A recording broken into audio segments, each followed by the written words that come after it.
Começa agora o programa Integração 5.0, o seu novo canal de comunicação do Encontro Indústria Porto.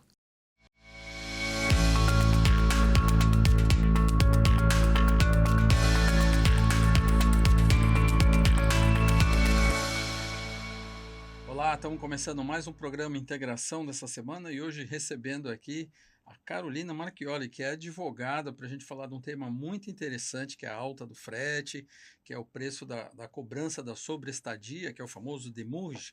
Então a gente vai entender isso aí, o que impacta isso no mercado. Carolina, seja bem-vinda ao Integração. Obrigada, André. É um prazer estar aqui com você e ter essa amizade de longa data, como a vida vai dando voltas. Eu estava até conversando isso mais cedo, como a vida vai dando voltas e a gente acaba se reencontrando, né? Isso é que é bom, né? A vida dá volta, a gente se reencontra de um jeito ou de outro, num lugar ou no outro, né?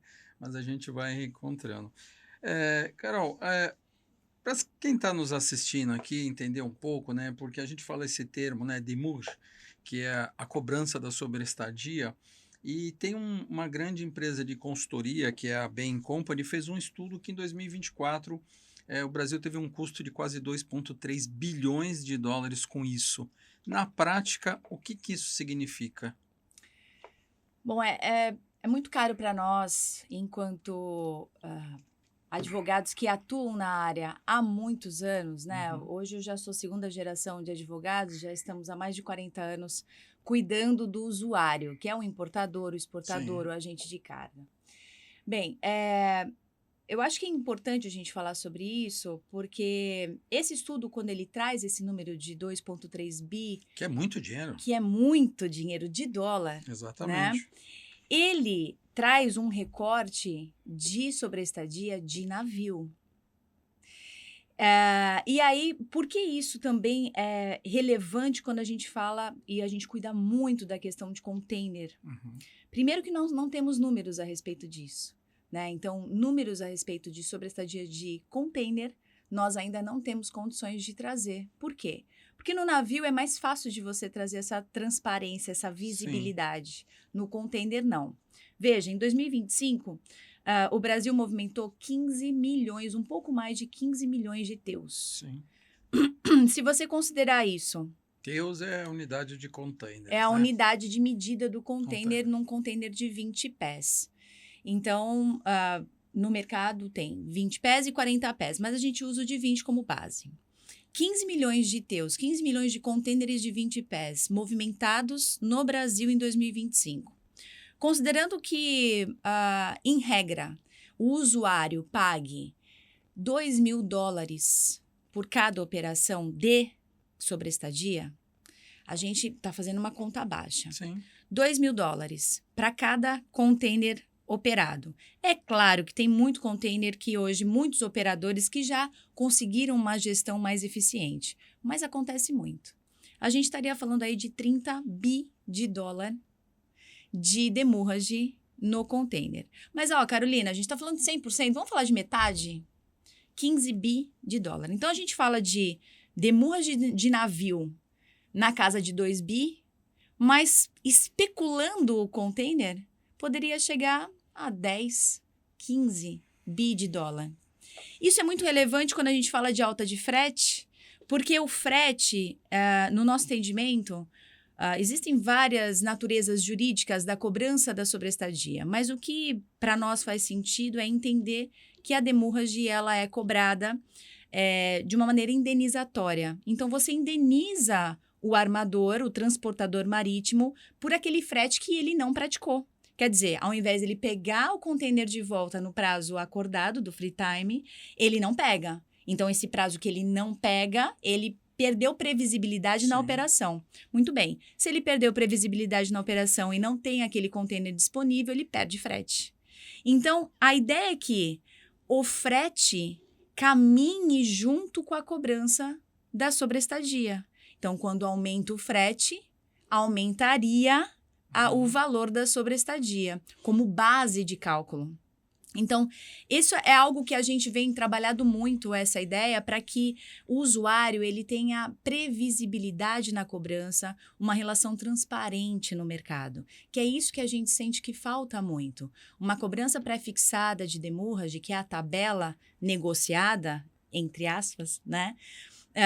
Muitos negociam, poucos negociam e muitos se submetem à tabela de demurrage. Que ela possa ser uma cobrança transparente, que seja uma regra clara. Olha, com base em que você determina essa tabela de valores? Né? Hoje a gente não tem esse dado. Qual é a base de cálculo que os armadores definem para... E qual é? Não sei. Então ele só estabelece o valor e o usuário tem que pagar. Ele estabelece um valor... Tá. Agora, essa ineficiência não é ocasionada pelo armador, e sim pelos terminais, é isso? Eu acho que é uma mistura de coisas, mistura. né? Quando a gente fala de ineficiência, ela tem muitas Sim, porque roupagens, você né? falou que é uma forma do armador recuperar um pouco essa perda de carga que ele tem em razão de ficar parado. Se Então, nós usássemos essa Então, mas ele também lógica. é culpado e ele cobra sobre um erro dele, então. Hoje o que a gente vê, e eu acho que o importante da gente estar debatendo esse tema é porque existe muita abusividade ainda no mercado e um aproveitamento da ineficiência em favor de quem, de fato, fatura, Sim. né? Em cima dessa ineficiência. Então, a sobreestadia, ela tem uma camada de ineficiência, tanto ineficiência de gestão do próprio usuário, então ele não controla bem seus prazos, ele não controla bem a logística, o lead time dele não está bem gerenciado, e também uma gestão portuária, dos depots, terminais. Então, existe um compartilhamento de responsabilidades ali. Não é só o terminal, não é só o armador e nem é só o usuário. É algo compartilhado. Agora, há um comparativo em questão desses 2,3 bilhões de dólares que foi levantado em relação a outros portos no mundo? Ou esse é um valor que está acima da média no mundo pela ineficiência dos portos brasileiros? Isso está completamente acima da média no mundo. Está acima da média. Acima da média. Eu, inclusive, fiz uma pesquisa a respeito de outros portos, considerando a eficiência deles. Sim. Né? Então, se você pegar Singapura, Rotterdam, a China agora está implantando um porto no Peru, e a China, inclusive, né, é uma referência. Enquanto a gente movimenta aqui 15 milhões de teus, eles estão movimentando 40. Né? Então, assim, é uma discrepância, eles estão muito à frente. E o Porto de Santos representa 30% da operação no Brasil. Então, se a gente tiver esse retrato do Porto de Santos, a gente vai ter um belo retrato da realidade brasileira. Né? Então, outros portos já se automatizaram, já tem uma gestão muito mais baseada em dados, em tecnologia, coisa que a gente ainda está iniciando. A gente tem muito ainda o que caminhar. Eu estive em Rotterdam há 15 anos e eu fiquei impressionada de ver tudo sendo movimentado de maneira autônoma. Né? Não tinha operadores ali no cais. Era tudo remoto. E ainda não tinha 5G. E ainda não tinha 5G. Eram sensores em solo que fazia a movimentação de caminhões sem motoristas. Também conheci não isso. É? Exatamente. Então, assim, olha o quanto nós temos ainda que caminhar nesse sentido em termos de avanço em tecnologia, em gestão, em transparência de dados. Então, é isso que a gente traz hoje para trazer à luz do usuário, para que ele entenda que existe um espaço para melhorar. A inteligência artificial, a tecnologia está aí para dar esse suporte, então está muito disseminado isso, já tem bastante prestador de serviço no mercado ofertando gestão baseada em dados, né? Então é questão de você entender o seu momento e começar a ajustar os pontos, porque não é só você, mas fazer a sua lição de casa também. Sim, agora, Carol, é verdade ou é um mito que o container parado pode custar mais caro que o frete? Não, é pura realidade, porque o frete, ele, claro, existe um cálculo para ser fixado o frete. A alta do frete agora, ele tem uma relação direta com os conflitos armados, né, no exterior, mudanças de rota que aumentam o custo e, mais do que tudo, é uma mistura de aumento de custo e risco. O risco também aumenta o custo do frete. Uhum. Então, ok, é justo você ajustar os valores do frete com base numa realidade geopolítica no mundo. Mas é algo que você faz conta, né? Então aqui o meu bunker tá mais alto, os riscos aqui, a seguradora cobra tá aumentando aqui, meu score tá mudando, então eu vou fazer um cálculo baseado nisso. Sim. A demurrage, ela é uma cobrança, e a gente fala de demurrage, mas é a sobreestadia, né? Como tem na sobreestadia, demurrage e detention. E aí a gente poderia falar um pouquinho sobre isso, da diferenciação entre os dois, mas basicamente a sobreestadia. Ela é fixada numa tabela. Valores que hoje a gente não sabe quais são os critérios. Não há um limite legal dos armadores para essa cobrança. Existe uma discussão no judiciário a respeito de definição de um teto. Porque acaba tudo indo para o judiciário, né? O que a gente mais trabalha é para que não vá. Para evitar que entre no judiciário, porque a gente sabe da morosidade, aí complica, né? Fazendo apenas um parênteses, vale muito mais a pena você resolver os seus conflitos dentro da sua casa do que você transferir para um terceiro que não domina no tema a responsabilidade sobre o seu interesse, sobre o seu negócio. Então, é melhor que você resolva você. Você dá as cartas. Quando você passa para o judiciário, você está transferindo para um terceiro a decisão sobre a sua vida. Então, a gente sempre defende isso, resolver em casa. Bom, então, sobre o teto da demurrage e a gente falar sobre frete. Demurrage, ela é fixada com base no dia, no tempo que ele fica além do prazo fixado no free time. Então, se ele fica 30 dias, 100 dias, 200 dias, aquilo aumenta vertiginosamente. Há iniciativas, jurisprudência, que quer definir tetos. Então, já se tentou definir teto com base no valor do container, no valor da carga, mas nada mais coerente do que você fixar com base no valor do frete perdido, porque é algo que você mede com transparência. É muito mais transparente e visível você medir o teto com base no frete perdido do que no valor do container, que não faz relação. Mais justo, né? Não faz relação o valor do container, porque ele não está... Não é simplesmente a disponibilidade do container. O negócio dele é frete. Ele perde frete. É como se fosse um táxi, né? Ele perde... ele para de rodar. Então, definir esse teto com base no frete seria o mais adequado, previsível e transparente. Então, a demurrage, ela corre solto, independente do tempo que você usa. Até porque o valor do frete ele é medido por peso e não por valor de mercadoria que está dentro do container. Exatamente, né? Exatamente. Então, assim, claro, se você for falar sobre container, o container reefer tem mais custo na operação, né? Então, vai ser o mais caro o frete. O dry não, vai ser mais barato. Então, existem critérios para definir. E a demurrage, qual é o critério? É o que o armador estabelece. Pois é. E aí é um contrato de adesão que você se submete ali a uma tabela que não é negociada, um free time dificilmente negociado, depende do teu volume, e seja o que Deus quiser. Agora, você tem uma estimativa na prática quanto é esse custo por dia? A demurrage de container, ela vai variar de $75 a $2.000. Não por dia, mas por período, tá? Então, eles definem... Esse período é? Semana. Uma semana. Uma semana. Então, ela vai, geralmente, definir por período.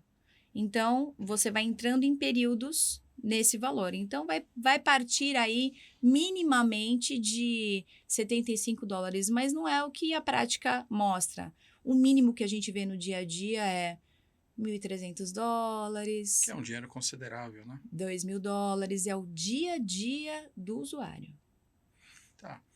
Nós conversamos aqui com a Carolina Marchiori falando sobre um tema importantíssimo quando a gente fala até de produtividade dentro dos portos brasileiros, né?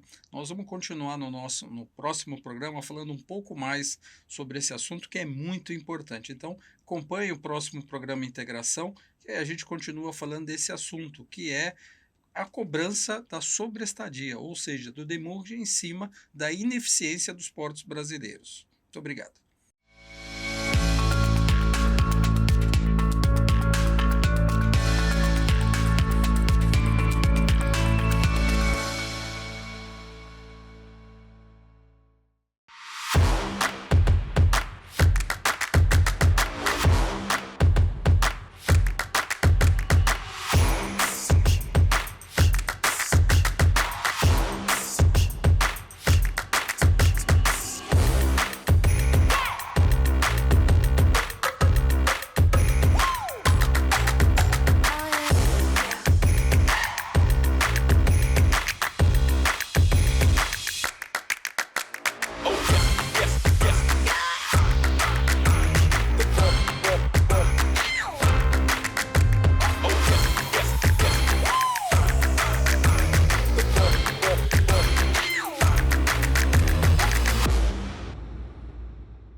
Em 2022, tudo começou com uma ideia simples, mas poderosa: aproximar dois setores que movem o Brasil. Nascia assim o Encontro Regional Indústria Porto. No primeiro encontro, o diálogo abriu caminhos, pessoas se conectaram, experiências foram compartilhadas e ficou claro que a integração entre indústria e porto não era apenas necessária, era estratégica para o futuro do país. Com o tempo, a ideia amadureceu. Hoje já são mais de 5 edições de sucesso. O evento cresceu, ganhou força e ampliou seu alcance. De regional, tornou-se nacional. O ENIP passou a percorrer o Brasil, levando consigo um propósito claro: integrar, provocar reflexões e construir soluções. Em Brasília, o debate se fortaleceu com a visão institucional e estratégica, aproximando o setor produtivo das decisões que moldam a logística e a indústria. Em São Paulo, o coração econômico do país, inovação, eficiência e competitividade estiveram no centro das discussões, reunindo os grandes protagonistas do mercado. Em Recife, o evento revelou a força do Nordeste, suas oportunidades logísticas e o papel transformador dos portos no desenvolvimento regional. E agora, um novo capítulo começa. Em 2026, vamos conectar ainda mais ideias, pessoas e setores fundamentais para o Brasil avançar. Vem aí o ENIP 2026.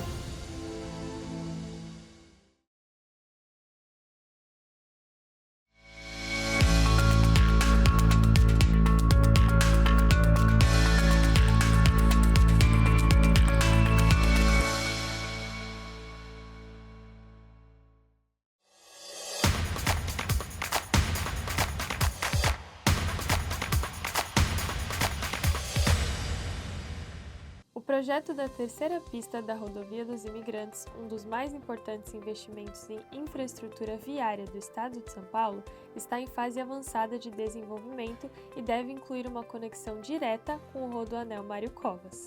A proposta integra um conjunto de intervenções voltadas à ampliação da capacidade logística de acesso à Baixada Santista e ao Porto de Santos. A administradora Tairine Oliveira foi nomeada secretária executiva do Ministério de Portos e Aeroportos.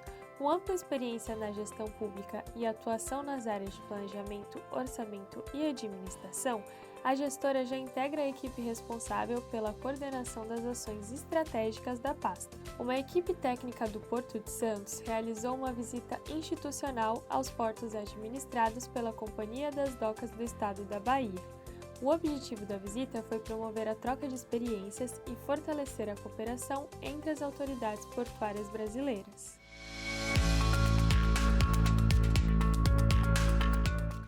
O empreendedorismo feminino continua crescendo no Brasil e já pode ser considerado uma das mais importantes forças da economia.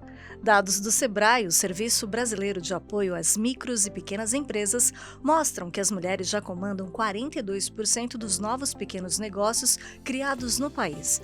Mesmo assim, algumas delas ainda enfrentam problemas que acabam afetando a expansão dos negócios, como o difícil acesso a crédito e problemas de gestão, uma vez que muitas mulheres acabam tendo que centralizar todas as atividades da empresa. Tradicionalmente presentes nos setores de serviços, estéticas e varejo, as mulheres também vêm marcando presença em novas áreas como tecnologia, educação digital e consultorias, o que prova a nova força do empreendedorismo feminino.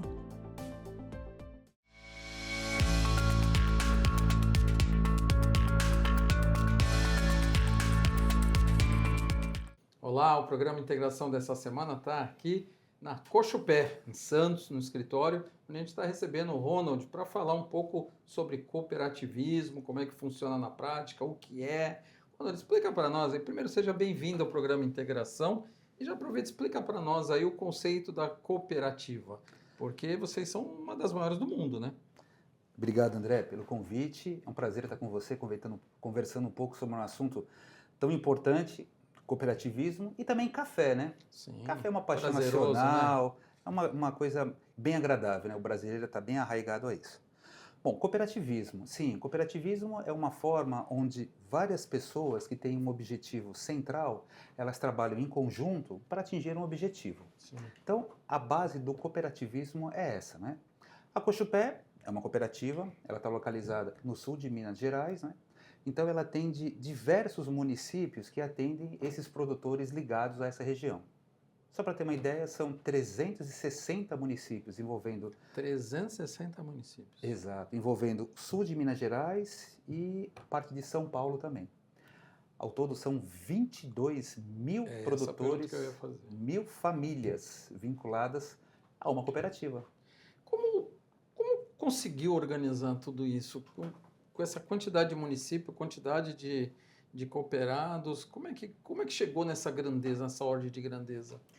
Ela já tem 94 anos de atividade. Ela começou como uma cooperativa de crédito, depois se tornou uma cooperativa de café, mas a base continua a mesma, né?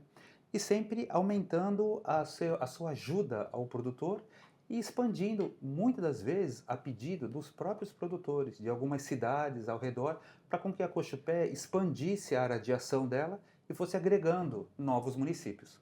Tá, então hoje é um mercado que ele já está consolidado, eles ali mesmo, praticamente acaba cuidando do negócio do outro, né? Porque afinal de contas, eu acho que é um objetivo comum, é que melhore, né? Que a Cochupé continue crescendo, e eu acho que vira até uma espécie de laboratório do próprio vizinho produtor de café com o cooperado do lado, né? Acaba acontecendo mais ou menos isso. Eles se ajudam muito, é verdade sim. Hoje a Cochupé tem 49 filiais. Então, quando a gente diz uma filial... Todas no Brasil? Todas no Brasil. Minas e São Paulo.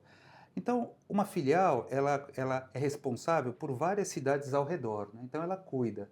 E uma unidade dessa, ela tem ali, além de um comercializador, que é um especialista na questão de negociação do café, tem também um técnico agrícola e um engenheiro agrônomo também, para poder fazer o atendimento cooperado. Então ele vai na propriedade do produtor, faz uma análise de solo, análise foliar, colhe esse material, né, leva para os nossos laboratórios.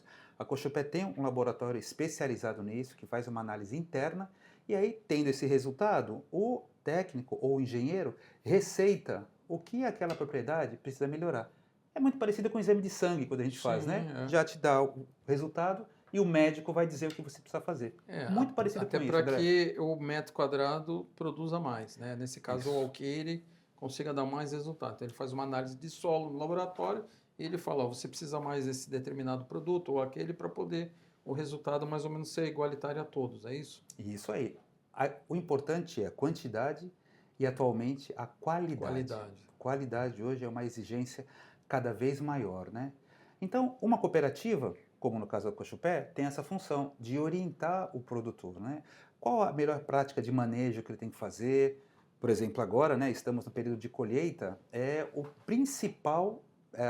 principal atividade que o produtor tem que fazer.